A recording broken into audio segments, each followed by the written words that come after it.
پنجاب کے شہر مدینۃ العلیاء ملتان میں قائم فیضان مدینہ شعبہ کفن دفن اور شعبہ تحفظ اوراق مقدسہ کے تحت افطار اجتماع کا انعقاد کیا گیا، جس میں مقامی عاشقان رسول کے علاوہ شعبہ کفن دفن سے تعلق رکھنے والے غسال، گورکن، پھول فروش اور کفن فروش عاشقان رسول نے شرکت کی۔ مبلغ دعوت اسلامی نے نماز کے فضائل بیان کیے اور شرکاء کو نماز کی پابندی کرنے کا ذہن دیا۔ مسلم فیونرل ایپلیکیشنز کا تعارف بھی پیش کیا اور انہیں اپنے موبائل پر ڈاؤن لوڈ کرنے کی ترغیب دلائی، جبکہ میت کو غسل دینے کے حوالے سے بھی رہنمائی کی، جس پر شرکاء اور ذمہ دار اسلامی بھائیوں نے مدنی خبروں کو اپنے تاثرات بھی دیے۔ بیان کے بعد شرکاء میں افطاری تقسیم کی گئی اور انہیں روزہ بھی افطار کروایا گیا۔ فیضان مدینہ ملتان میں ہی شعبہ رابطہ برائے شوبز کے تحت بھی افطار کا اہتمام کیا گیا، جس میں شعبے سے وابستہ افراد نے شرکت کی، جنہیں دعوت اسلامی کے دینی و فلاحی کاموں سے متعلق ڈاکیومنٹری بھی دکھائی گئی۔ شرکاء نے اس پریزنٹیشن کو سراہتے ہوئے اپنے تاثرات کا اظہار کیا اور دعوت اسلامی کی دینی و فلاحی خدمات کو سراہا۔ اللہ تبارک و تعالی ہمیں اور ہمت دے اس مدنی چینل کو اور اسلامی بھائیوں کو اور ہمارے پیر جی کو صحت والی زندگی ہو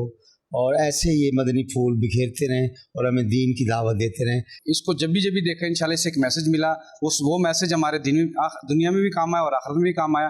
آپ سب دوستوں سے گزارش ہے کہ اس چینل کو دیکھیں، انشاءاللہ یہ آپ کی دنیا بھی سنوار دے گی، آخرت بھی سنوار دے گی۔ شکریہ۔ یہاں پہ آ کے روحانی تسکین ملتی ہے، میں نے یہاں کے یہ فیل کیا ہے اور یہ محسوس ہوا ہے۔